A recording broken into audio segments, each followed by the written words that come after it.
Awesome. And we're on. So welcome everybody. Because we're all situated in different parts of the province, we do a land acknowledgement here at OTF that really acknowledges that we're gathered in the territories of various Indigenous peoples. And we like to acknowledge too that we recognize their stewardship of these lands in which we live, learn, work, and play. So this is going to be a real treat for us today. We have two fantastic facilitators, and I'm hoping that most of you who have signed on to this episode 1 of our math webinars will come back in the future weeks so that you're able to really get what I think is a unique and really fortunate opportunity to hear from Kyle and John, who are two of the best math educators in all of Ontario. I need to be careful because I don't want all the other math educators to be insulted that I've said they're two of the best, but I didn't say they were the best, I said two of the best. And as I always tell teacher candidates, we are fortunate in teaching that we could have many best teachers.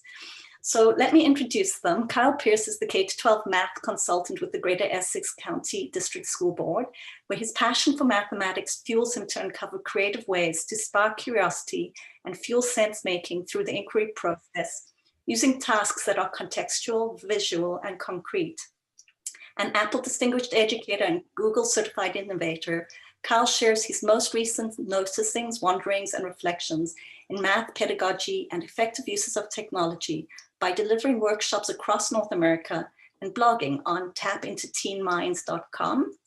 Kyle lives in Bell River, Ontario, with his wife, daughter, and son. So welcome, Kyle. And on to John. John is a high school math teacher at John McGregor Secondary School in the Lambton, Kent District School Board. When not teaching his students and spending time with his family, John Orr leads workshops and presentations on teaching pedagogy in the math classroom. As an Apple Distinguished Educator and Desmos Fellow, John routinely talks about implementing technology and great teaching strategies in his classroom. Lately, he's been excited about promoting struggle in his students and teaching them about resilience while problem solving. John lives in Tilbury, Ontario, with his wife and 3 daughters. So I am going to stop sharing and hand you over. Welcome, everybody. Really happy to be here. And John and Kyle, over to you. Awesome stuff. Wow. Thanks so much there, Lindy. We are ready to go here. John, I'm going to put you, or actually, I think Lindy, we're going to put her back on admitting duty. Thanks so much. Lindy, also, you all should know, Lindy is an amazing supporter of teachers, and in particular, in regards to John and I, mathematics. And we've had the pleasure of being involved in a number of projects with Lindy. She's great to work with. And as you see, she'll be an awesome host here today and in the upcoming session. So super excited to have you all. John, how you feeling today? How you feeling ready to go? I am feeling ready to go for sure. I walked in the door just like you, Kyle, and my kids also decided to, have a fight. You know how things go after school. They start to see each other, and 3 daughters. They're bickering upstairs right now. But I am ready to go. I'm ready to talk math. Awesome. With all of you. I'm wondering though, John, how about everybody in the room here? I want everyone, if you can, flip on your mic and say, if you're ready to go, I want to hear a hee-haw. Ooh. I don't know, Bell River? Hee-haw. Yeah, here they all come. People are good. I have no idea why I said hee-haw. I apologize. Hee-haw. I am not a farmer by trade, but we're going to go with it today. Here's something. We want to get started. We want to kind of, get people comfortable in the room here. So I thought that maybe we could try a game. And this is actually like a really new game. John and I are big into games. John, I only sort of briefly described this game to him. So it's brand new to me. So I'm wondering, John, I know the rules here. I'm wondering if we can get a volunteer for this game first, though. So, John, can you monitor and try to select someone who's willing to play this game with us? We're going to encourage them to actually turn on their camera and their mic so that we can actually engage in this game. But keep in mind, it is just a fun, playful game. The rules are not difficult. And we're just going to see if anyone is throw it in the interested chat. in learning a new one here. Yeah, we'll grab a name if you throw in the chat like I will, and then we'll grab your name. Or hee-haw. Or hee-haw. Weird one. That's a weird one. Whatever you need. All right, we got our first. We'll grab the first one here from Michelle Grebe. Michelle, where Hi. are you? I can hear her. I'm in my kitchen. There, I see Fantastic. Michelle also. Awesome. Welcome, Michelle. Thank you for being brave and participating in this game with us. You're welcome. And you know what, Michelle, it doesn't sound like anyone's rollerblading in your kitchen. So that's kind of a bonus right now. My children are still doing that above. So I'm slightly distracted, but that's okay. Michelle, I'm going to play a little game with you. And again, like I said, this is like a newer game for us. So I'm really excited to play it and try it. I want to say, like, I feel like I'm pretty new, but I get kind of cocky really quickly, and maybe you can kind of bust my confidence here in this game. And actually, something that's crazy, John, is someone actually wrote on our screen somehow, which is super cool. We've never used meetings for a webinar, so that's awesome. Yeah. But here's the scenario, okay? There are 13 piggy banks. Ooh. All right. Can you see the 13 piggy banks? Yes, I can. You can see them. There are 13 piggy banks.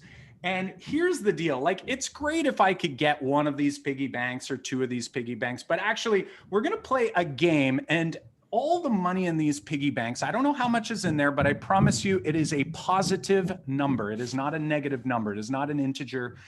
It is a positive number. And here's the rules of the game. The rules of the game is we're going to take a ball, but it's going to be kind of abstract. It's fake. This is mine right here. And we're going to throw the ball, and we have extremely, extremely accurate throws where we can throw this ball and we can hit any one of these particular piggy banks that we want. But also, you actually have such good aim that you could take that ball and you can actually hit any two that are right next to each other if you choose. Okay? Are you following me? Yes. We're going to go back and forth and play this game. And the winner is going to get to keep all the money in all these piggy banks. Okay? So we're going to basically be busting piggy banks here. Kyle, how do you win? What's that? How do you win? How you win. We're going to go back and forth. The person who hits the last piggy bank will win the game. Are you cool with that? Kind of. I think I played something like this with my son and lost several times, but we'll see. Hey, I don't remember how. I appreciate you being brave and going along with us. Okay. So I just want to clarify for others who are watching, okay? So for example, I could throw and I can hit that piggy. You're going to describe to me which piggy you want to hit. I could do one or I could do two, but like I can't do that because I'm only throwing one ball and it's impossible for you to hit those two. So that is not possible. Okay. So they have to be two consecutive. You can pick one or two, and we're going to try to bust these things up. And then we're going to rock and roll. So if you're ready, I'm going to leave it to you to tell me whether you want to go first or whether you want me to go first. What do you think? I don't remember a good strategy, but I could go first. All right. Now I'm just going to just go all the way to here. I'm actually going to use this slide. Okay. I like this slide because it gives us a visual on our piggies. So this is what we're going to use. And All right. did you say you're going to go first? Sure. All right. Go ahead, and you can use numbers to describe which Okay. piggies you want to knock out. I'm going to knock out 2 and 3. 2 and 3. She's Right gonna off the grab bat. 2 and 3. So I'm going to knock those two out. Okay. All right. I am going to go ahead and I'm going to go ahead and try to, I'm going to take, and I'm going to knock out that piggy, if that's okay with you. Sure. All right. I will knock out number 8. Number 8. Number 8. I actually wanted to knock that one out, but I'm going to let you do that. Okay. You're doing number 8. Okay. Here's what I'm going to do. I think I am going to go ahead and I'm going to knock out. I'm going to go ahead. Lisa's rocking and rolling over here. I think she wants to play the game over here. I love it. I'm going to go ahead and I'm going to knock out 2 over here. I'm going to go and knock out these two right here. Okay. All right. All right. What's next? It's getting down to it. Okay, I will knock out 11 and 12. Okay. She's knocking out 11 and 12. Whoops. 11 and 12. Okay. Okay. I'm going to go ahead and knock out 7. All right. Now we're down to singles. So. Ah, this singles. is scary for Now me. I don't know about you, but I'm nervous. I'm more nervous than the whose piggies. turn is it? Let's see, mine. Yeah, it is your turn, Michelle. So that means I lose. Okay, I'll take 13. 13. Okay, I'm gonna go ahead and I'm gonna take 4. Okay, 1.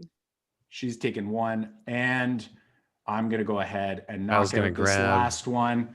And boom, I would love to be the winner. Now, thank you so much. I want to, everyone, turn on your mic and do one clap for Michelle. We're going to all do one clap. It's going to be out of sync because like the delay, yeah. But I love it. Are we ready? On the count of 3. 1, 2, 3. Awesome stuff. That is for our brave Michelle. Thank you so much for hanging out with us. Now, I want to give you all in the chat an opportunity to kind of share your thoughts. What are you noticing? What are you wondering about this game? And then we'll be right back in about 60 seconds. Go ahead, share in the chat. What are you noticing? What are you wondering about this game? And then we'll come back together.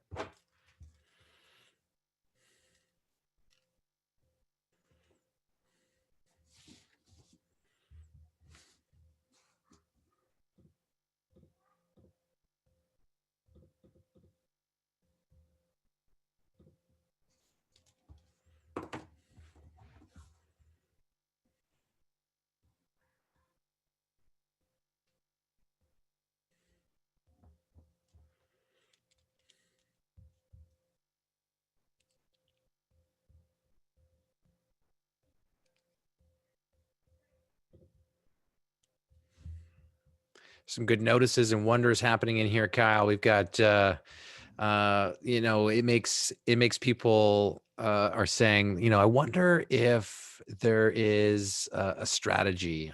There's, I notice I'm got to count numbers, and we've got like JA is saying like something about odd numbers. They feel like there's something going on there. It's like there's a lot of thinking happening right here. Does it have something to do with who goes first? And Lindsay also says who goes first, and so did Caitlin. Wondered about that, and we've got some who's saying you got to think ahead, you got to think 2 moves ahead. You wonder if there is a second person who goes first, because Kyle went second, and so he won. There's something there. Is there a strategy to help us win? I think there's lots of good chat going on in the chat. Kyle, tell us what's going on with the strategy here.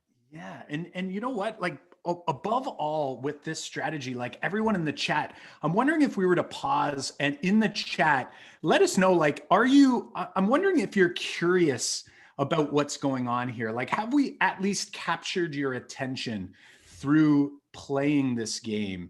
Right. So you see some people are thinking yes. And there might even be some people out there feeling like a little bit of dissonance, like a little bit of this like productive struggle, or maybe it could even be an unproductive struggle, right? When we don't know something, sometimes you can also feel like, I don't know if I like this feeling of not knowing what to do next.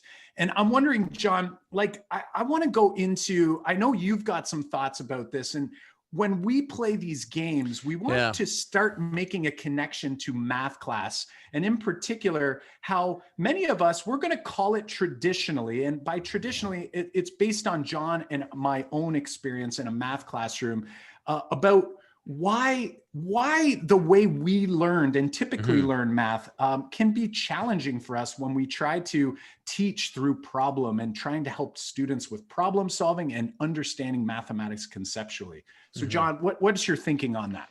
Uh, so if we think back to this game, and I know that Kyle, I'm going to go out on a limb here because I know that you just recently discovered this game, and it's similar to a game that we used to play quite regularly. But I'm going to go out on a limb here. Confirm this for me, Kyle, that there is like, if we go back to some of the comments here, people are wondering that is there a winning strategy? Like, is there something going on? Can you confirm that before I continue? Like, is there a winning strategy here, Kyle? There is definitely a winning right. strategy. There is something that, and now mind you, I've been working on this strategy. I wanted to do this like without cheating and looking it up online. Like I truly wanted to see if I could come up with a strategy, and I've essentially built this strategy and it works. Awesome. So I'm really excited to hear your strategy. But when I think about games like this, because this is a special form of a game called NIM, which is a very common game, lots of different formats. And when we play games like this, it has to, it brings me back, especially knowing that there's a winning strategy out there. And Kyle's going to share that here with us in a moment. But when I think of the game of NIM like this, knowing the winning strategy or knowing that it's out there reminds me of my experience in school. And I'm not saying like I played this game, because I didn't. It's a new game. This version is a new game to me. It's not that I played another version of this game. What's happening is when I think about winning strategy type games like this one, I think about my time in school, because I followed the rules of math game. I was the one that was like, I could follow procedures. I could follow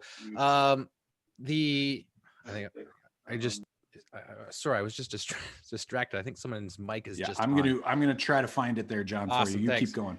Yeah, and so it's like there's the winning strategy seems like back to my math experience only because like when I was in school, I was really great at following the rules, the procedures, but I wasn't a student who would dive into like why things work. And I think what happens is when you play this game, like there's the person who has the winning strategy. Like Kyle knew the winning strategy from the get-go of playing this game.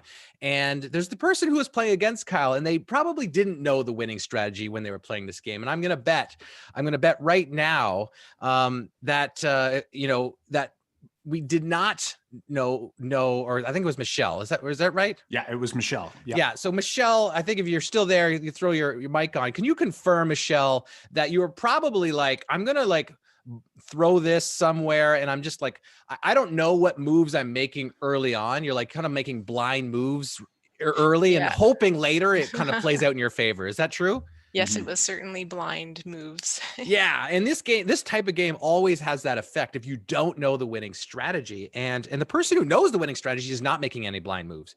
And why this reminds me of my school experience is because if you think to math class, maybe your math class too, is that the person who has the winning strategy is like the teacher. They know how to get from A to B. And the person who doesn't know the winning strategy is like making blind moves. That's like me as a student. I was making very blind moves as a student. I was like, I'm really trusting that the rules will play out in my favor here. And it wasn't until later on where I'm like, oh, those moves are what caused me to learn this. Or this is how this idea connects to this idea. Like those blind moves were there, and I was just hoping for a really good outcome. And I feel like so many of our students are going through math class just like that. They're showing up every day. They're like, I'm going to follow the teacher's instructions. When you're thinking of like a traditional math class, where I sat in a math class where the teacher just, showed you procedure after procedure after procedure, and then said, repeat that, copy that. And when I sat in those classes, I was making those blind moves, hoping that this was going to play out. Our students, I think, in those types of classes are still doing that. And they're just crossing their fingers that this works for them in the end. And something that we want to make clear here is that even though there's a winning strategy, we want to communicate that winning strategy to our students as much as we can. Just like Kyle, right? Kyle, you're going to commute that winning strategy to us right now. Well, actually I was, but I'm actually not, John. I'm not going to ruin that. I'm not going to rob you of that thinking. And I'd really encourage you to do some playing. I actually did this with some colleagues at work over this past week, trying to figure out, I was like, I think I got a strategy. And then I got burned hard. I was really grilling a colleague and John, Craig. I was trash talking pretty strong, and then he beat me, and I realized that my strategy wasn't complete.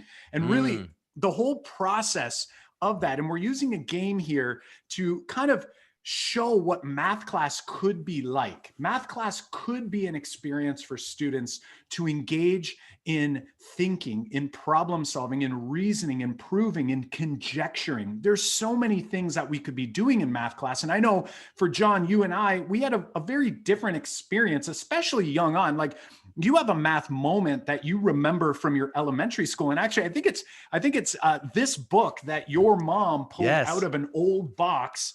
We bring this up often because John was a master multiplier, and you wore that badge sticker proudly. And actually, John, like, it's hard to see here, but that looks like a 3D sticker to me. Oh, you better believe it. You know those stickers. I got the master multiplier award in my grade 4 math class, and that was because I just crunched through math problems after math problems, and I took it home. And when I got my book back, there was this sticker, and that's no regular sticker, folks. That is a puffy sticker. Like, if this is the type of sticker that you might have got when you were in school, and when it was in the book, and if you tried to close the book doesn't close all the way, and you're like, yeah, that's a badge of honor right there. Like, I've got that because I was that master multiplier, and it was because I was really good at following the rules of the game, and I was making those blind moves, hoping for a good outcome. They were making me, I was having a good outcome by following these rules. However, this is a very special moment for me because I got this. My mom also, after she pulled the master multiplier book out of the archives a couple years ago, she also pulled this test out of the archives at the same time. And by the way, that goes for all you teacher candidates here. That's like descriptive feedback 101 back in the 80s. Terrible. Work carefully. This is what you write on the students' work, right? So it's like the wheels had fallen off. Like, I was a master multiplier, but when I was pushed to show learning or understand more, show my thinking on what I was doing, I couldn't, and I struggled to do that. And it was because all of a sudden things started to change, and I couldn't make those connections. I was just really concerned about following what the teacher had done without really understanding. So that sticks as a memory for me when I think about math class. It carries forward with me. And now, like, so John's experience, mine is very similar. I was told, so again, I don't remember getting like a sticker like this one, but I do remember sort of being told that I was strong at mathematics. And really what I realized later on, and I'll talk a little bit more about this later in this episode, but what I realized over time is that I was just really good at regurgitating information, of mimicking. And that was how I actually taught, and how John taught for a number of years. Like, we would begin our math class in a very similar fashion to how our teachers would have taught us. So, as you move through the grades, maybe this in a primary classroom might not be quite happening, like taking up homework. That would be something like in a little bit of the later grades. But we, as former high school teachers, John's still in the classroom right now, taking up homework was like what you had to do. It was like everyone always plans for 15 minutes of homework take up. And then 45 minutes later, you realize, oh my gosh, that got out of hand. And then we'd rinse and repeat and do it again the next day. And then this is the part that's really a challenge, because we believed, based on our own experience in the classroom, that mathematics learning doesn't happen unless the teacher gives students new steps, rules, and procedures. And again, really reiterating this idea that students wouldn't be able to engage in problem solving until we've gone through the basics of this new idea. So we taught this way for a good chunk of our career. Mm-hmm. And then finally, we would give some examples, and finally, some homework for students to do, and it would be rinse and repeat the next day. But what we found was students in our class often looked a lot like this. Like, we would try to scaffold for them. We'd try to make math class easy, quote unquote. So they would be sort of like, yeah, this is going to be an easy ride. But then it would almost be like they'd lay back and go, this isn't really interesting. And then the next thing you know, they look up again, and bam, all of a sudden this is what they're seeing up on the board, and students are frustrated. They don't think that they're math people, and then the problem continues. And really, we were stuck in this particular mindset for the majority of our careers. It's only until the past 5 to 8 years where we started to realize like maybe things could be different. And now we try to approach things in much the same way we did today, where we try to give students challenges. We're going to be talking about those things and then also trying to help them engage in the real math learning. We're going to try to help you today understand how we sort of design and plan out these lessons, how we approach teaching, and where do we go next. So for example, a question that might have looked like this. So first of all, John and I would run a lesson. We would tell students what the circumference is. We would have them repeat a bunch of examples that we would show them and then give them the formula. And then we would say, hey, now you go solve some on your own. And students would not know what to do. All of a sudden, hands would go up around the room, and we were stuck in this sort of cycle of learned helplessness. Kyle, I'm curious right now in the chat, that cycle, that 4-step procedure of math class. I'm wondering right now, is that seem familiar to you? Yeah. Give us a yes. Give us a, maybe it's a no. Maybe you had a whole different experience in your math class than we did, but that was our math class. There's a lot of yeses coming in. I'm seeing lots of yeses. And I also want to make sure too, because it can be really easy for us to offend here. And we're not intentionally offending. If you're a teacher in the room and you're like, that's kind of what my math class looks like right now, you are not a bad person. That is how we learned mathematics. So naturally, that's where you're going to go to first. And what we're trying to do is trying to take people from that place and seeing how we can maybe just tweak things a little bit. We don't want to throw out everything we're doing, but hopefully today we'll see some ways, some approaches that can take things and take it in a little bit of a different approach. Now, what I'm going to share, if you look at this particular problem, we've got a circular garden. It has a center length of 30 meters. And then the question is, what's the length of fencing that would be needed to enclose the circular garden? So a great problem, lots of thinking that could be had here. However, I'm wondering in the chat though, how many of you are eager right now? Like I know there's probably like 2 or 3 of you that are already solving this problem, and that's cool. I love you for it. But I'm wondering about anybody else. Like, is anybody else in the room looking at that thinking like, I hope that I haven't signed up for a webinar where we're just going to solve these word problems the entire time? You can be honest with us. I know I'm definitely the type of person where I would kind of tune out and sort of wait and I would watch. And then Michelle, for example, saying like, I forget the formula. John, how often are kids forgetting the formula, or they're looking up the formula, or they're confusing a formula because they've been given a formula, but they don't have the true understanding in the background? Yeah. So much of the time that is happening with our students. And I'm curious, Kyle, the idea here is that we're going to help you kind of modify what that would look like. And if I go back to what you just touched on a moment ago about that 4-step process, when everyone was saying, yeah, that was my experience in math class. And when we taught that way for 10 years, before we started to make small changes in our programs and the way we taught to where we are now, I'm reminded of that discussion we had with a good friend of ours, Peter Lillidahl, who talked about when in that style of math class, he asked the question, who's doing all the thinking in that class? Like if I was the teacher that would throw this up, like you said, and say, let me show you how this works.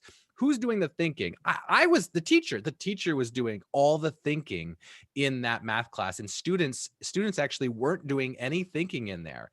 And we want to change that. But in order for us to change that, we actually have to help you change your thinking about these types of problems, and also give you the tools to use in the classroom. But also, we need to give the background on the math itself, and that's a big part of why you're here and what we're going to be doing in this series of webinars over the next few weeks. Yeah, and John, I'm eyeing the chat and I see so many people, and I love the honesty. Like, everyone, be vulnerable with us during this process. This is a place for us to come together, to learn together, to share our experiences, no judgment. Again, we are open and honest of how our math class used to run, and we couldn't reach a lot of learners. It didn't make us bad people. We just were unaware. We didn't know what to do next. So what we're going to argue is that there's ways, and I want to be cautious before we move on. There are ways that we can take learning like this, still get to our learning goal, but maybe do it a little bit different. The way we're going to introduce these ideas are going to be a little different.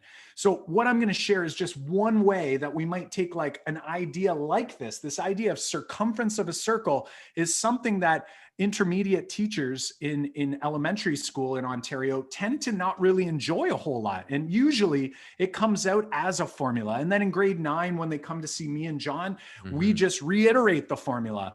And we're wondering, like, if we could explore circles a little differently. So for example, you know, I was walking into a school. This is from my district. This is Walkerville High School, a beautiful school. And I was coming in to actually work with some educators.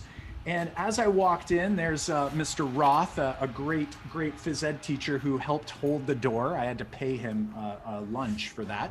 But as I was walking in, I looked at the floor and I saw something that I thought was so cool. I was like, who thought to put this right in the atrium? And then I looked a little further and I was kind of intrigued. And I just thought to myself, you know what, I'm going to snap a picture here of this. And I'm wondering for you, if I was to ask you in the chat to just briefly share anything and everything you notice and wonder about this beautiful tile work that we're seeing up on the screen. So you saw me walk in, you saw it. It wasn't like I made this image. I just took a picture and now I'm sharing it with you. And I'm wondering, like, what's coming to mind here?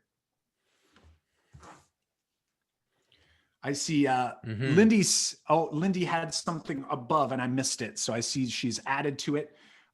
Some people are wondering, like, perimeter. Some people are wondering how many white tiles, how many little tiles, little squares, how many little white pieces. It's Someone tricolored. said 3 different circles. Like, they're looking at, like, I guess, like the different lips here around. That's true. That's true. Very good How big eyes is it? here. Somebody said they must, you know, Annabelle says she must be hungry. She's thinking about chocolate cookies. Interesting. Love it. Love the wonders. I wonder if the little white sections, if it would be accurate enough for circumference. Interesting. So piece some stuff together here, Kyle. So we've got so many different noticing and wondering. In a classroom, we would definitely recommend that you jot all these down, get them up on the whiteboard. If you're teaching virtually right now, definitely, you know, get them into a chat, into a Google Doc, into a OneNote, whatever tool you want to use. That part doesn't matter, but we want to make sure students know that they're being heard. So for example, when a student says, I'm thinking about chocolate cookies, that's awesome. I'm looking at this and I'm seeing, I'm like, yeah, I could totally see how this could be a chocolate cookie. Or you might get something from a student that has nothing to do with the picture. We're going to accept that and we're going to ask them to maybe elaborate further, right? So we want to make sure everybody feels that they're being heard. And then we're going to land on an intended learning goal. And we're going to try to answer some of the questions that we can. So for example, like John, we saw, for example, is it smooth? I see that right in the chat right now. Like, I can answer these questions so they know that I care about their noticing and wondering. Is it smooth? And I can tell you right away that I know that it was very smooth. There was like clearly like some sort of like lacquer over top of it. It was a very smooth. So I don't know if the tiles themselves are smooth, but there was definitely a finish over top.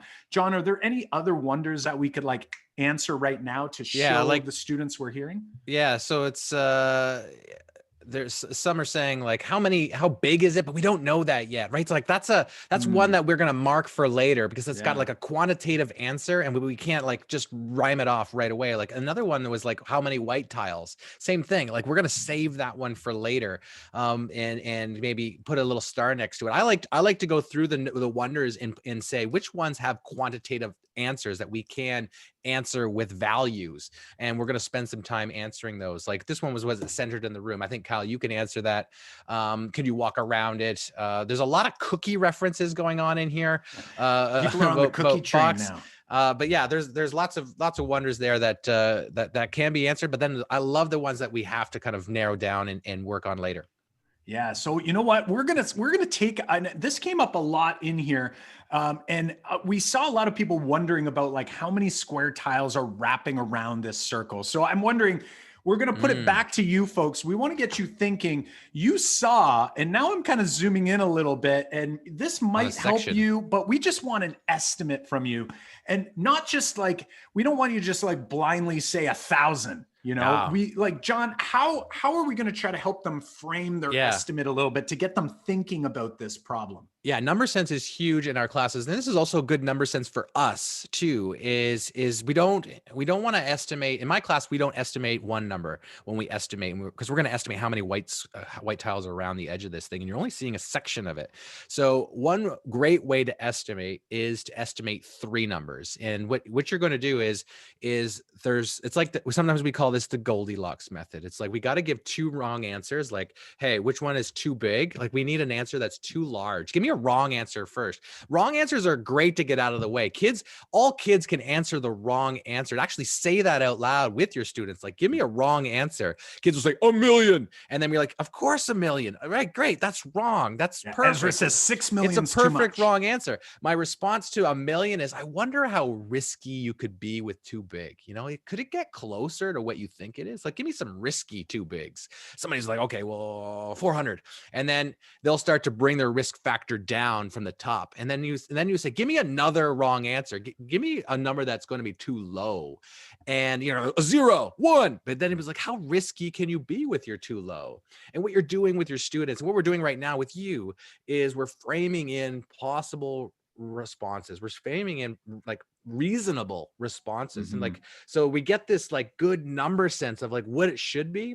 And your class is going to have lots of different too highs and lots of different too lows. Like, take the lowest too high and the highest too low, and you just frame it in right there. Oh, right, we got to get this guy out of here. Hello. So we're like framing that answer in, and then your third number, right? Your third number is, give me the best. Give me your like, the one that's right. Now give me your best guess, and that should be in the range. And all of them then should be in the range if you did this with your class. And, so and now John, I'm seeing like so many people were giving us like lots of wrong, and some it looked like maybe it could have been like what they were actually guessing. So now we want to give you this opportunity. It's your last chance. I want to see the chat go crazy for a second. Just the number, your actual guess. Best You've guess. thought about the ones you know is kind of like your bookends. Let's see them. I see like 160, 150, 251, 360, 230. Like you can see here, and you can, even in a digital environment, like depending on where you are with building a community with your students, you might have a process. I know John and I have used a Braining Camp, and there's a number line, and we put them on number lines, or you could do it on a whiteboard in your classroom. Like, there's so many different ways that you can value this. But for us to see everybody's number here, there's such a large number of people today that we're going to just trust in the chat that when we go further, that people are going to be honest with their response. And usually in a classroom, we'd say, hey, turn to your neighbors and, you know, tell Lock them. it in. So they're going to hold you accountable. Yeah. So you can't come back. That's what I said. Yeah, that's what exactly. There's right? no How more, many no more of that. You got to make sure that they're holding you accountable. And, you know, now we're going to also give you a little bit of time to actually, so we've given you an opportunity to make an estimate based on what you see here.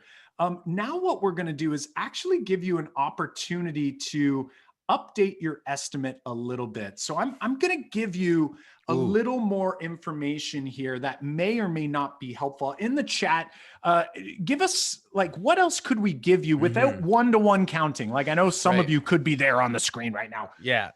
So this is also a great moment with your students, and this is also a great moment with you guys, and to think about, like, what do you need?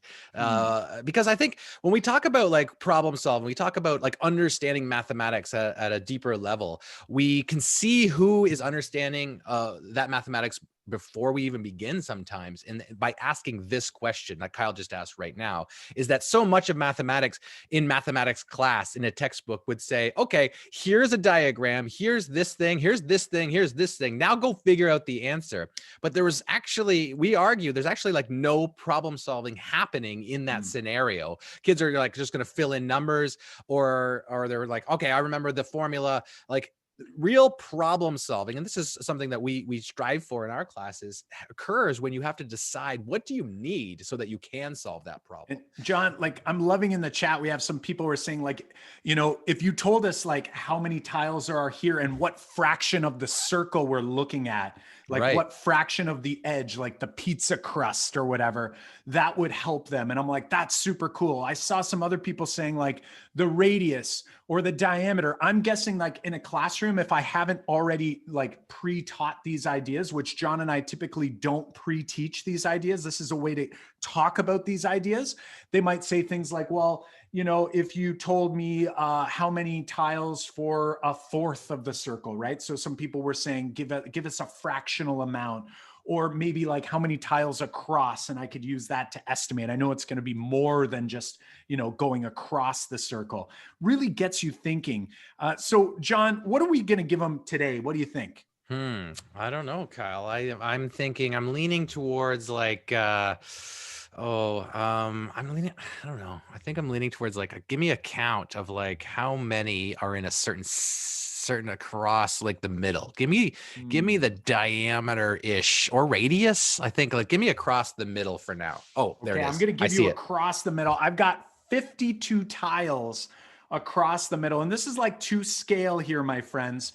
And now I want you to update your estimate. And now if you're like, you're sitting there and, you know, especially our pre-service friends, or if you're an intermediate teacher or higher, you probably know the formula, or you remember the formula. But I want you to think like a student right now. Like, what would a student do with this if they don't know the formula? Because John and I haven't pre-taught the formula. Like, we want to be super clear here. We don't use this type of activity so that kids can just plug it into a formula. We want them to kind of like emerge this idea. We want them to sort of like land on the idea so that they can really take this moment with them. And then they're not going to be like you and I, you know, 10 years down the road when we're in teachers college going, I can't remember the formula. I'm going to have a memory in my mind of this experience and like how I could have gone about trying to solve this thing. So I'm wondering, like, what might students say or do? What do you think? There's some good stuff happening in the chat right now, Kyle. You know, Lindsay and there's a couple other people who are saying like visually, like you could see students trying to bend it, like bend that thing. Now that you know that's 52, you could bend it around the outside edge. Lindsay also says, give a string. Annabelle says like, whether my kids would say there's no tiles going across the circle. We've got Ezra was the one that first said like, give them some string and that circle so that they can play with it, like some manipulatives. Like there's some great ideas happening in here. Yeah, like John, I'm picturing like in my classroom right now, I'm going to tell all the kids in the class, draw any circle you want. And then we're going to use like little things, whether it's like little chips, counter chips, or we're going to use the smallest thing you possibly can to try to measure across. And then we're going to have you measure all the way around, and we're going to have you try to figure that out. Or someone said string. Everybody draw a circle, use your string, how far across, and then how far around is it going to be? Like, talk to your neighbors. Like, what did they find? What did they notice? What do they wonder now? Do you have a strategy? So again, going back to like our game, like what's your strategy? And let's see if we can break that strategy, or let's see if we can like firm up that strategy so that we can do something to help us here. And if you're one of the people who's saying, you know, it's kind of mind bending when you look at it spatially, I'm like, I'm going across this circle. Some kids will just say double. And I heard someone say that in the chat. I think it was Sarah who said, you know, a lot of students will say it's just like double. So you get a lot of 104s at this point. Think of how much information that tells you about where they are in their understanding of this. When I go to like bend that, like if I really think about that, I can't possibly get all the way around half the circle because I literally had to go straight across to get across the circle. So it's got to be more than that. And then we can kind of slowly slowly reveal and maybe have them update. Like if I took those tiles and if I just kind of took them and I moved them up just like that, that's one of the length across. I would start saying length across and then use the word diameter interchangeably. And then we could go, okay, let's have a look at another one here. Like, what's this going to look like? Let's have a look at that. Okay, there it is there. Fantastic. All right. And how about, can we fit another? We could have kids vote on it. Are we going to fit another? Is it going to be a partial one? What do you think in the chat? Are you going to be able to fit a whole one? Can we fit another one in there? I don't know. I want to hear from you, friends. Some people are saying yes. Some people are like, sure. Like if you want it to, it's up to you. Sure, like you'll John, know. It's up to you today. No worries. I'm going to go ahead. Go for it. Look at that. Ooh, I can make three of them. And oh my gosh, just a little bit over. And when we actually kind of start looking at this thing and we think to ourselves, wait a second, what just happened there? If there's like 3 and a little bit of them, like 3 and a little bit. What if I made 3 copies of it? Ooh. And that like extra 8 tiles over there, I wonder, and if I use like a little bit of a number line, it's like, there's like 1 diameter, there's 2 diameters, there's 3 and a bit diameters. We as a class can then try to like decide, like, is it like 3.5 diameters? Is it 3 1/10 diameter? Like how much of a diameter do you think it is? And a lot of kids can get fairly close to this idea of about 3.14, and we could have all kinds of fun as to all the decimals afterwards. But at the end of the day, students can then start to go, wow, there's this like thing that works. And then we can work on developing a formula later because they already have the formula. If I give them any diameter, in their mind, they should be like, well, it's going to kind of take like 3 to get around. So it's going to be like a little more than 3 times that size.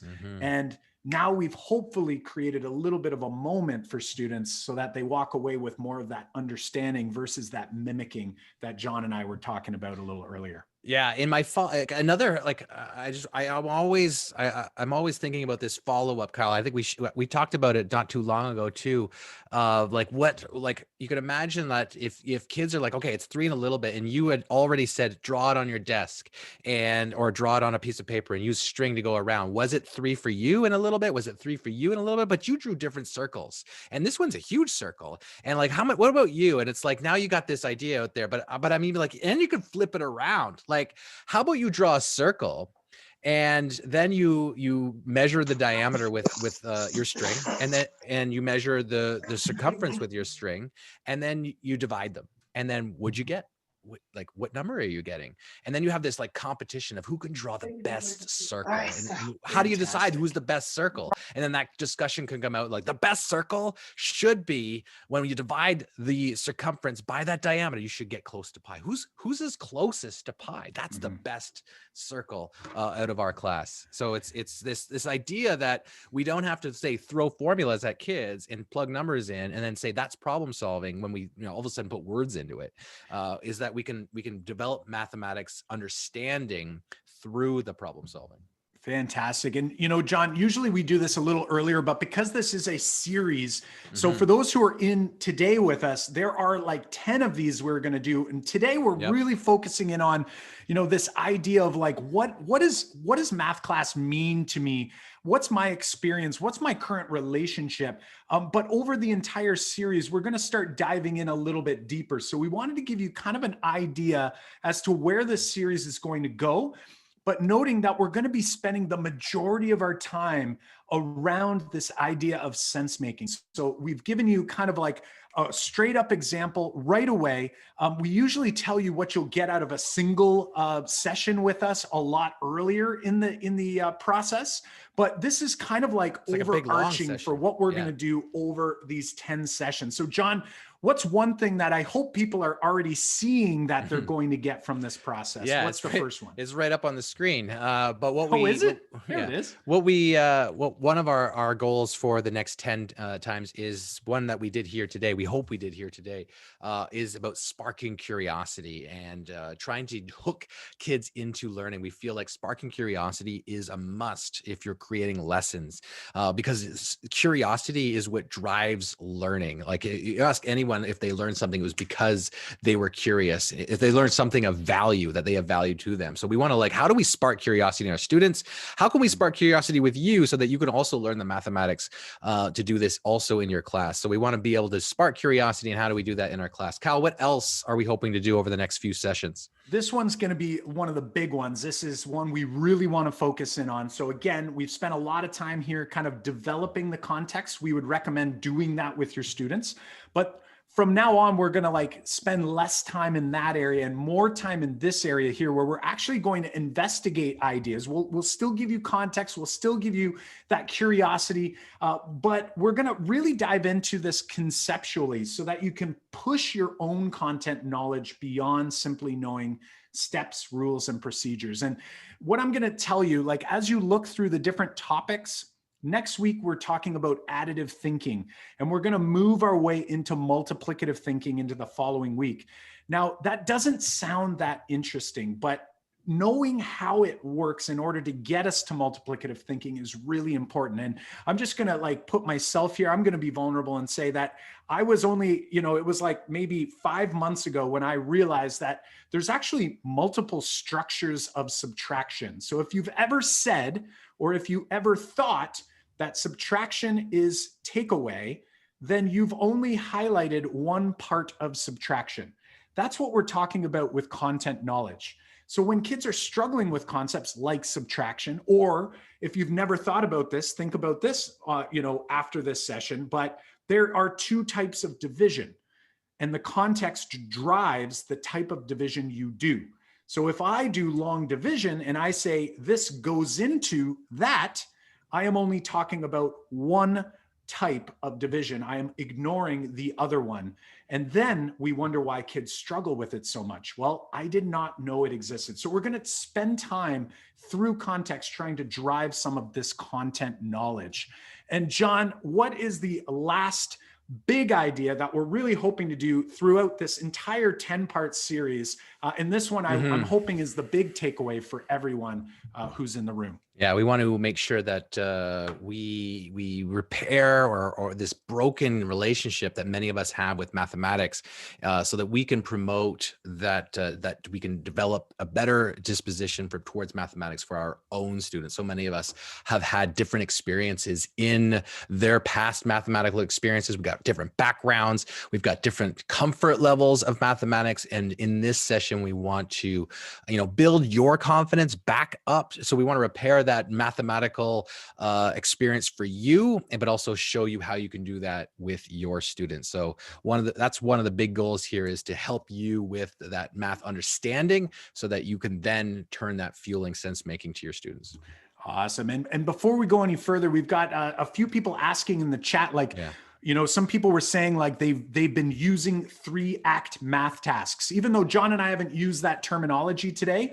What we did with that tile circle problem is this idea, and really it was sparked for us by Dan Meyer. Maybe John can put that into the chat. Dan Meyer came up with this idea of 3 acts of a mathematical story. So when you think about a movie, they're using 3 acts to kind of build that suspense. We'll be diving a little bit into that as we go along as well. It is different than a 3-part lesson. We're going to be kind of taking those 2 ideas and trying to merge them together into a framework that we're going to share with you. Sadly, the framework has 3 parts, so it's going to add another 3 for you to kind of manage, but we're hoping that it will kind of marry and merge those 2 ideas for you.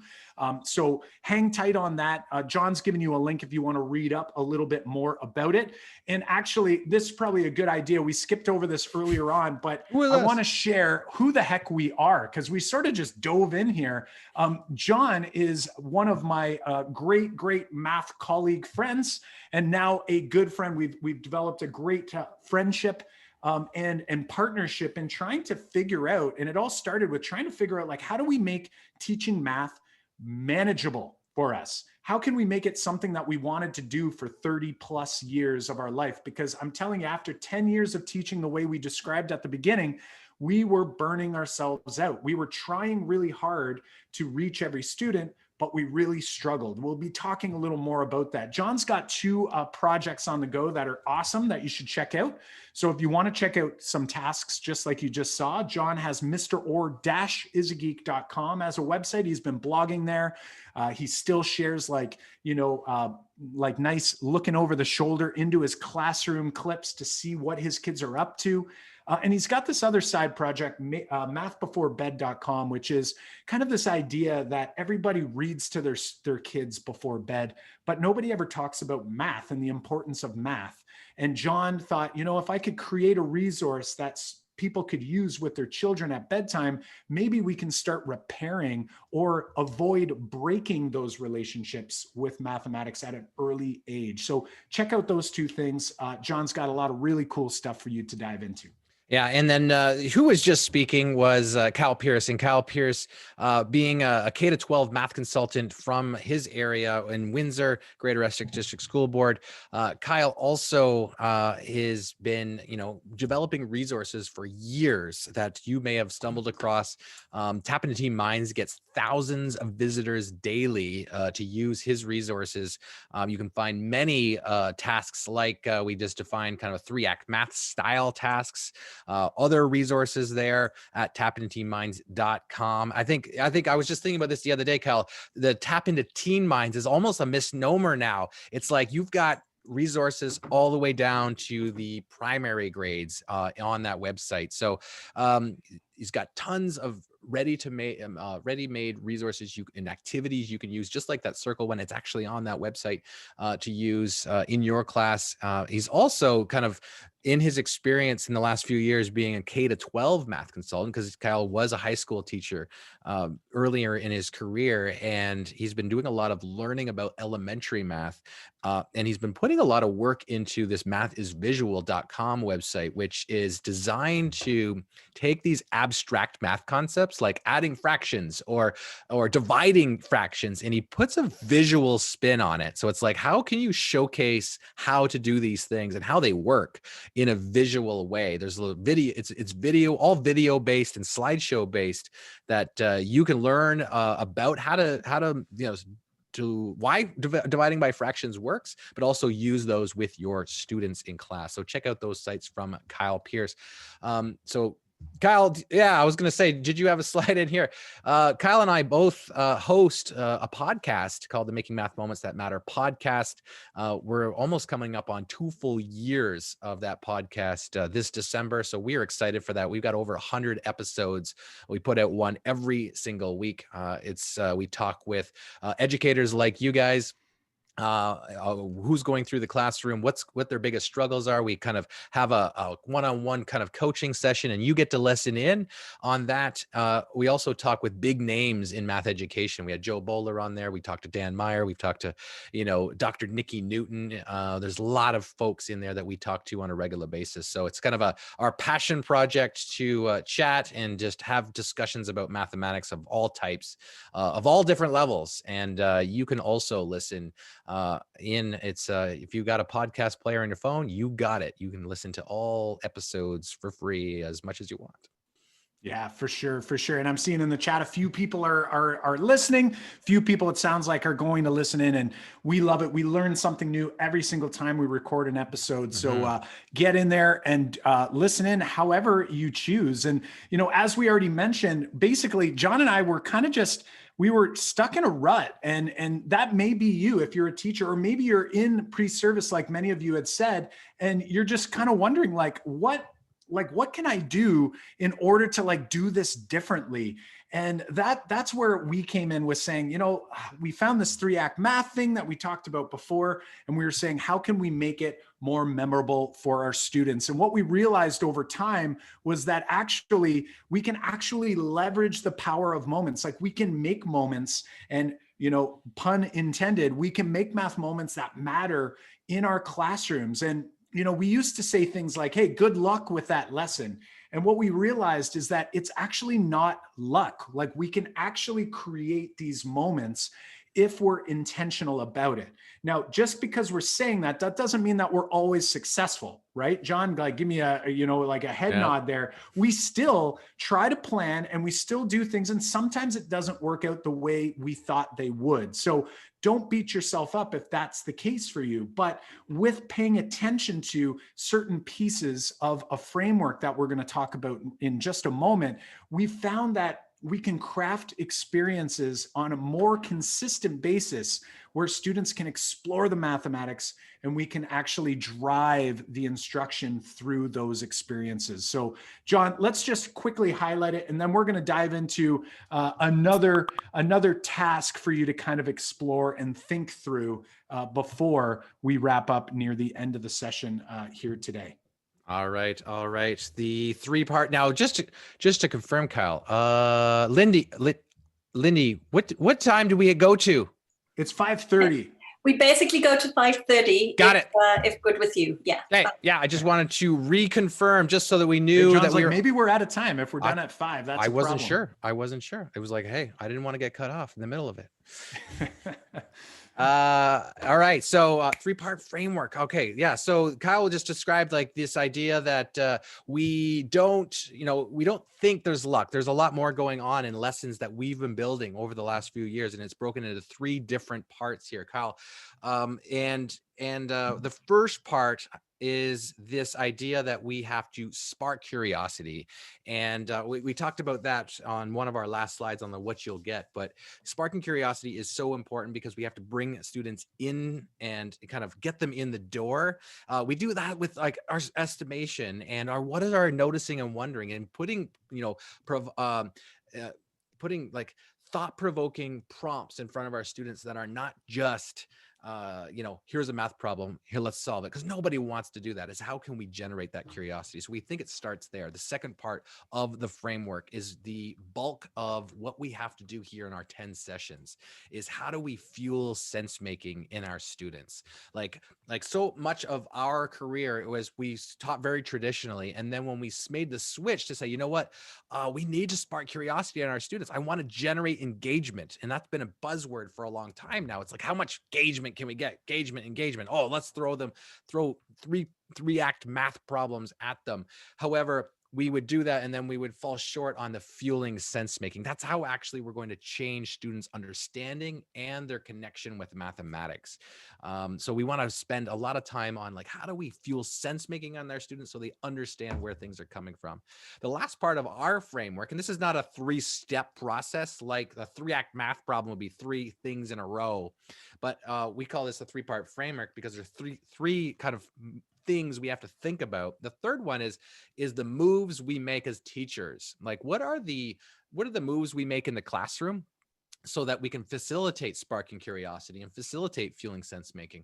But what are the moves we make prior to that? Like, what do we have to do to get ready for that class and to run that lesson or to run that activity? Like, what should we be thinking about? What should we be preparing?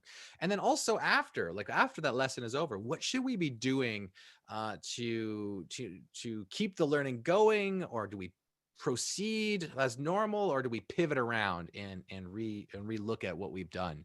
So we call this the 3-part framework because we feel like this is so important to planning successful lessons, as we have to have all 3 things kind of jiving, and we have to understand how to generate and kind of tackle these 3 big things in your class. It does seem like overwhelming when you're starting to think, okay, I got to do 3 more things just to prepare for one lesson. But there are things that sometimes you're doing already, but we're going to make sure we just make it clear and evident. For sure. And what we're going to do is we're going to spend a little less time on the sparking curiosity with this task, but what we really want you to focus in on is how you could fuel sense making. And what you're going to notice here, and we often have to tell and remind our students of this, that our math class is not about judgment. We are not going to judge them and how they approach a problem. What we want to do is we want to kind of see where people are at. based on what we give them. And we slowly increase the information that we give them so they can continue refining their thinking and then convincing us of their thinking. So we're going to do that. We're going to try to do a quick little sparking curiosity. So again, in the chat, I'm going to set you free. We talked about noticing and wondering. We're going to set you free to notice and wonder on this one. And then we're going to be challenging you to come up with your best estimate, and we'll refine those estimates. So let's go ahead here and have a quick peek. Take a look on the screen here, and here we go.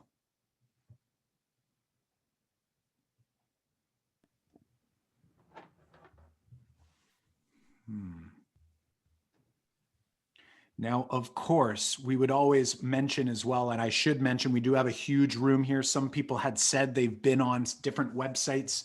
So if you've seen a task, kind of play along with us, be a student.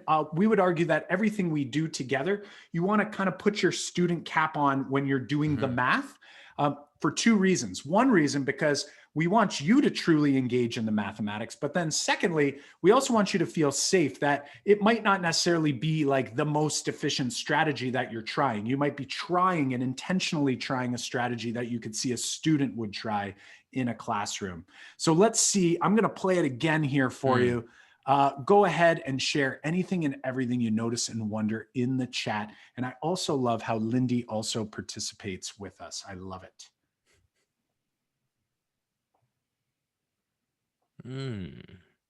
Something happened there. What are we seeing there, John, in the chat? My vision is impaired. I think they just needed that second time before they came in here. So it's like they're starting to funnel in now. These funnel in as they come in. Some people are just saying like topics. They're like fractions, rectangles, volume. Whereas we've got a couple that says like, how is the amount of liquid spilling into the rectangle? Is that what's going on here? I love like the confusion, because when you run a problem like this with kids, they're like, what's going on? Like, yeah, what the heck is did happening? I see what I think I saw? Like, I'm not sure what's going on. Dissonance is happening, Yeah. right? Like you can almost feel like it's like a comfortable tension. We don't want the tension to be too high where, people are stressing, but we want people kind of like, some people are saying it's like a fish tank. Right. I love how some people are like, it's like liquid. There's some certain things where people are willing to almost like bet on. They're like, it was liquid. That's filling that up. It's not a solid. That's working here. So we've got all kinds of ideas. My wonder to you, and actually I saw it here today. We saw all kinds. We had some people saying like it was poured into the big. Maybe it's filling a pool. It's a gas tank of a smart car versus a bus. That's kind of cool, like a cool perspective to have, right? And the cool part is you get to kind of decide what the context is here, right? You get to decide. You can frame a story around it if you'd like, but I tend to just sort of ask the question almost contextless, even though you see a context, you clearly see there's something going on here visually. But the question I have for you is like, how many of these bad boys up in the top left will it take to fill that thing? And we're going to go with like, how many in total? So like not how many more, it looks sort of like one has already filled in. We're going to go with like total, and you can kind of build off of that. What are you thinking? And I'm wondering too, like, can you justify like what are you using to help you come up with this? Is it just like a stab in the dark, or what's happening? What are you doing on that screen? And I love that folks are putting in the 2 highs and the 2 lows, and they're saying with this, 4 is too low, but 8's too high. Like, awesome job, folks. Keep it coming. I love it. I'm seeing all kinds. A lot of people are saying they're visualizing. It's probably convenient. I'm going to make the assumption, like that you could do this because you're right at the screen, right? Like if you're in a classroom, I've had students actually get up and go to the screen. Like they don't even ask, they just do it. And then they're measuring, and it's like they kind of look at you like, oh, I guess I should have maybe asked. I'm like, no, go for it. Get up there and do whatever it is you're going to do. And I love it. We got lots of people. And the beauty is with this problem, everyone in our classroom can engage in this task. Everyone can make an estimate. And the beauty is that even if you're right, it doesn't mean that you're better than someone who didn't come up with the right estimate, right? It's kind of like we were all kind of estimating, we're kind of all in this together, and we can celebrate when we actually see what happens here. So we got 2 filling this up. We've got 3 filling it up. We've got 4 filling it up. Oh goodness. 5 filling it up. And finally, 6 filling it up. Now, I'm hoping when you see this, first of all, we're just getting started here. I've got another question for you, another challenge. I wouldn't do that to you where you just have, okay, great estimate, and that's it. We're going to move a little deeper here, but I want you to pause for a second, regardless of what level you're teaching. You could be teaching kindergarten, and this could be super helpful for students seeing and visualizing using spatial reasoning to see that, like, wow, that big container, I can partition it into smaller squares, and there are 6 of them. I could approach this as fractions. Some people were saying 1/6 of the big tank is the small tank. You can do so many different things here, but today what I'm going to do with you, and I want you to actually try your best to solve this any way you'd like, thinking like a student, is I'm actually going to introduce something else a little different here. I'm going to tell you that I want to know how many of these little ones do you think can you fill into the big one? And we're going to give you a little bit of time. We're going to give you some thinking time here. And what I'm going to do while you're thinking is I'm going to set up an opportunity for you to share your thinking with us, your visual thinking. And we're going to use a tool called Knowledge Hook Snapshots. It's a free tool, so we will include this link as well afterwards. But you will be able to share with us either your digital version, or you could just take a picture with any device you'd like. So first off, worry about trying to solve this problem in any way that's going to be convincing to us. And what I mean by that is, if you're going to use a formula and symbolic notation, everyone in the room should be able to look at what you did and understand it. So if I'm in a classroom, is only showing it symbolically going to be enough to convince all of my peers in my math community? And that might challenge you to represent it a second way, maybe more visually or concretely.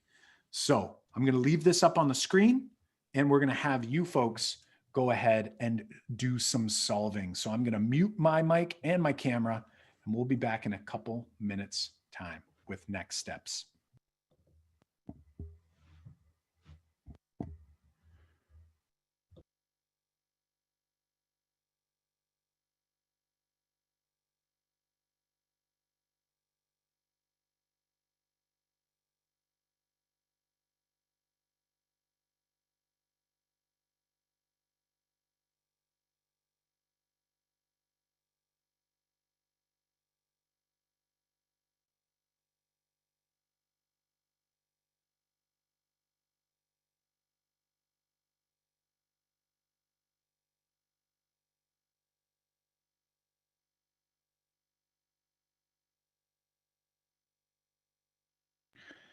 And now some of you are making some awesome estimates.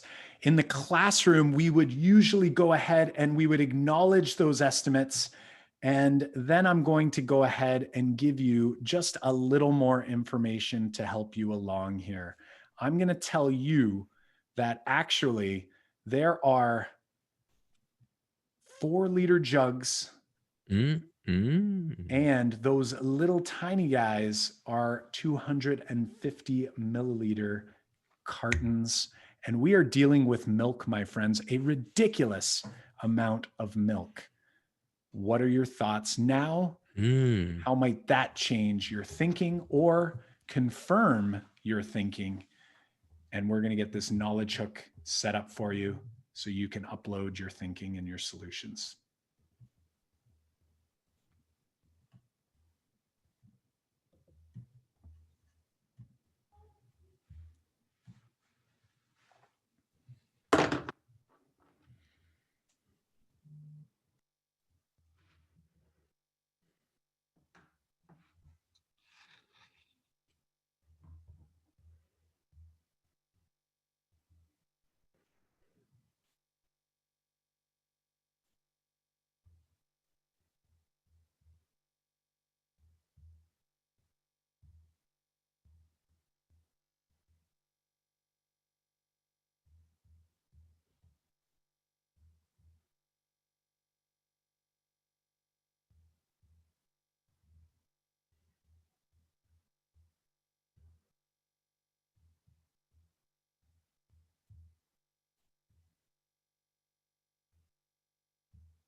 All right, folks. Cal's got a link on the screen right now. So what you're going to want to do is if you've got a phone, right? If you're watching this on a computer right now, awesome.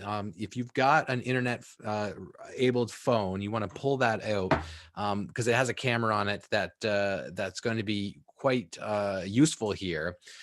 You can go on your phone to the link joinkh.com. It's going to ask you for a code, and just type in that code right there. It says top 5833. That's Kyle's code that he built just a moment ago, and he'll show you how to do that in a sec. What that's going to do is going to basically give you a screen that just says, hey, upload a picture. And so then you just take a picture of your work that you're working on right now, and then it's going to be magically delivered to Kyle's computer, and he can then share it with you. So you can use this in the classroom. We've used it in the classroom where you can walk around and upload pictures of kids' work on the screen, or kids take pictures of their own work, and then it's up on the big screen quite quickly so that you can all analyze it and have a look at strategies that students are using. Also great when, a few months ago, we were all working at home, and some of us might still be working at home. And you can have kids at home take pictures of their work, and then boom, all they're up on the computer, just like we're doing here with you. So it's a great tool you can use in lots of different situations. From Knowledge Hook is the company. It's an Ontario-based company too. So joinkh.com, and then the code there is top 5833. And then in a moment, I'm sure there's some pictures coming in right now, Kyle, right? Look at them go, my Here they friends. Look at them go. So this is a pretty slick tool. Obviously doing this virtually, it's a great tool, but also even if you're in the classroom, I could do this for myself and just use my own device and go around and snap a couple pictures of student work so I could bring them up on the screen, however I choose. Look at this. How convincing cool. is this? They're looking at this thing, 96. They said 6 times 6. I think this is a 16, and it might be a digital tool, and maybe it kind of got inked out. A 16 times 6. Look at that, 4 by 4 cartons, and working your way up. Super cool. I might ask that student, to explain their thinking a little bit more, make sure that they can articulate what it is that they're doing. And when I go over, I can see here's more of a symbolic representation. Let me just zoom out a bit. My computer is kind of acting a little strange right now, John. Uh-oh. Here we go. Let's have a look at this one. Here, it looks like you can fit 16 squares, 6 big squares, 6 times 16. Super cool. Oh, look at this. This is a strategy. We're going to be talking about this in the next couple episodes. This is called partial products. Pretty cool strategy, breaking down or decomposing the 16 into 10 and 6. There are 6 groups of 10, and there are 6 groups of 6, and we can then put those together in a very easy way. Because I was actually going to kind of challenge some people and say, usually with our classes, we'd say no calculators, but we're not going to force you to use an algorithm. What we want you to do is use your strategies that we're going to develop together over time. So such a cool way to go. And really what we're going to hope to do throughout our work together is to try to emerge some models. So I love this visual model. That might be a great place to start for consolidating. And then also going to more symbolic models. I don't see any linear models, so I might actually have to, in the consolidation, kind of highlight a few of those pieces. But this tool is fantastic for helping us to uncover this particular problem. And a little bit dark there, but you can see the thinking over here. And it says too dark on the page, probably too dark in your room. You probably realize that.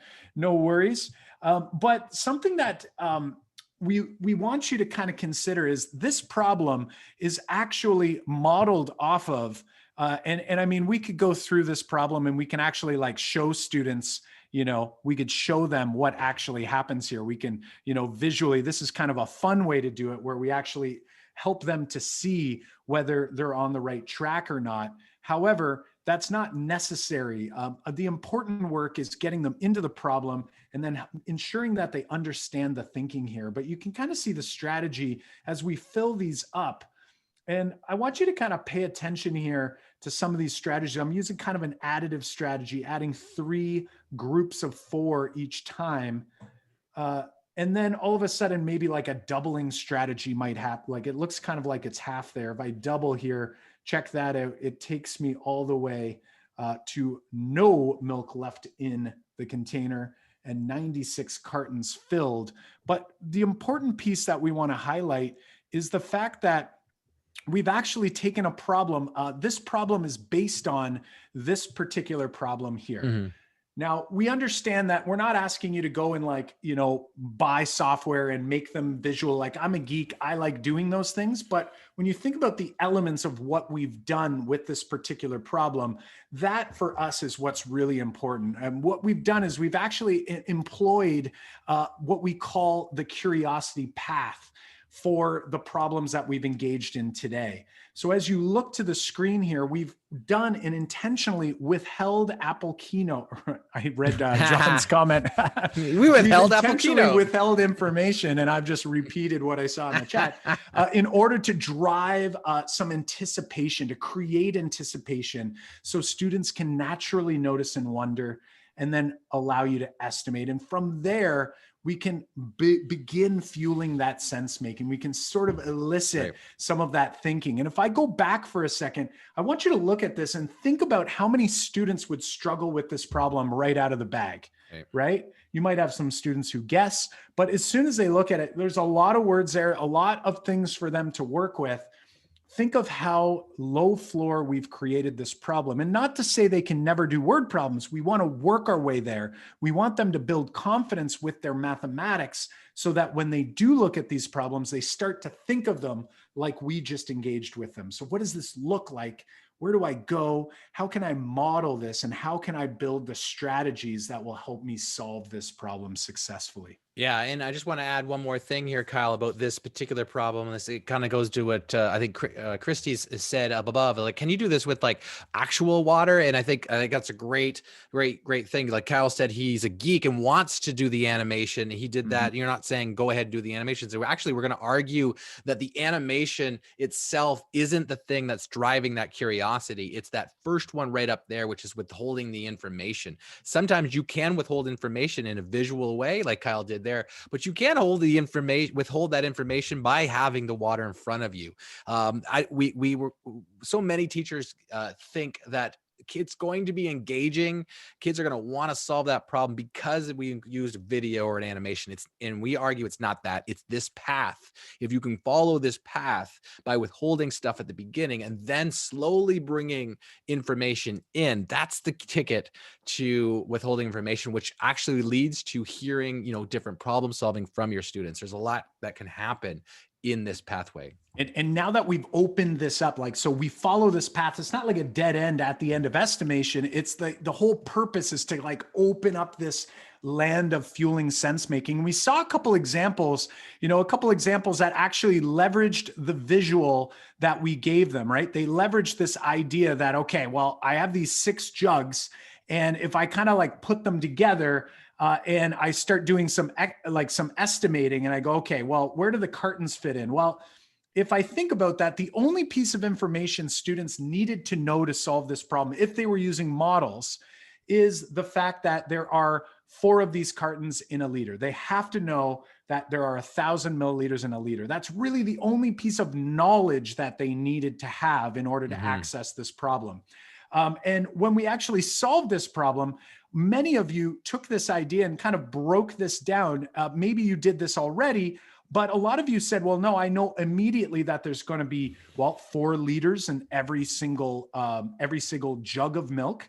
And that's the same as 4 of these cartons.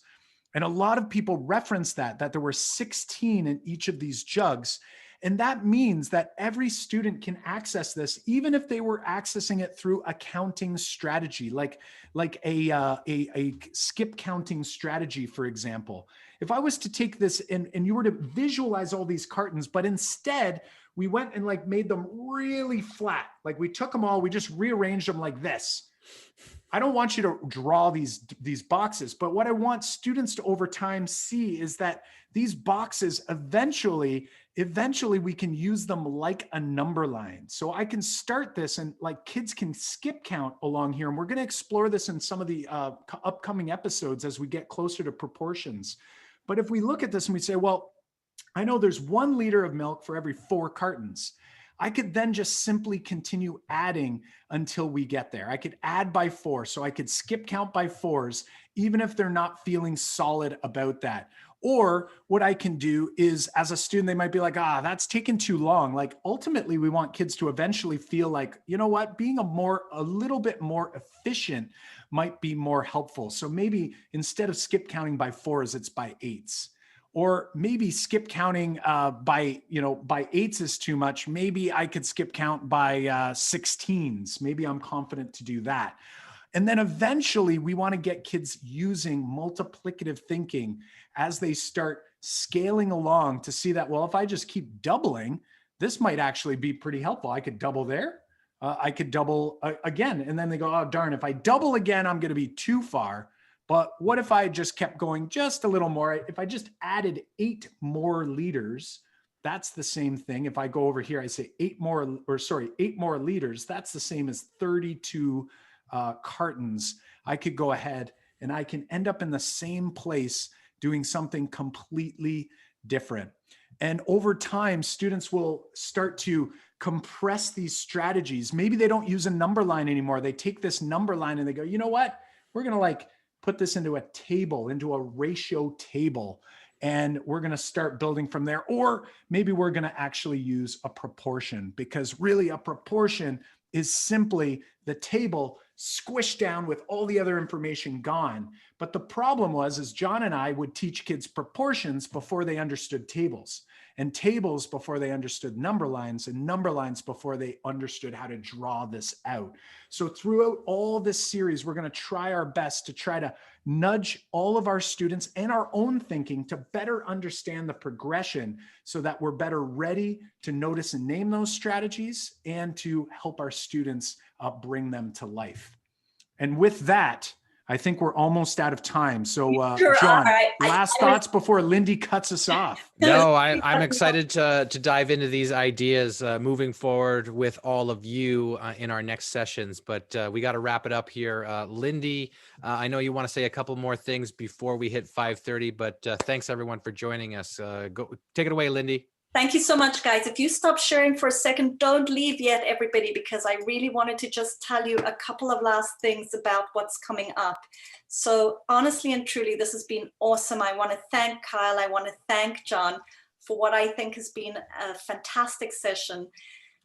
You're going to receive an email with a link to the session. So if you missed, somebody was just saying they came in late, so you will be able to see the recording of the session. You're going to get a link to an evaluation form so we can see how we did in the session. I cannot wait for us to be able to move forward, but we're going to also send you some of the key links that John and Kyle shared with us. So you will get all of that in a couple of days. If you don't receive it by tomorrow, you'll receive it by Monday. I wanted to just encourage everybody to come back November 26th when we go to episode 2. Tell friends, even if they missed this first one, they can look at it online and then come and join us in episode 2, because I think that the journey that Kyle and John are going to take us on is going to be awesome, especially for those of us who don't have as much confidence in our own math, or who maybe, as Kyle said, don't have such a great relationship with math from the past. So do come back. And I wanted to do a plug that on November 24th, we do have a session on the Inuits in Canada. So what I'm going to do right now is I'm going to stop the recording.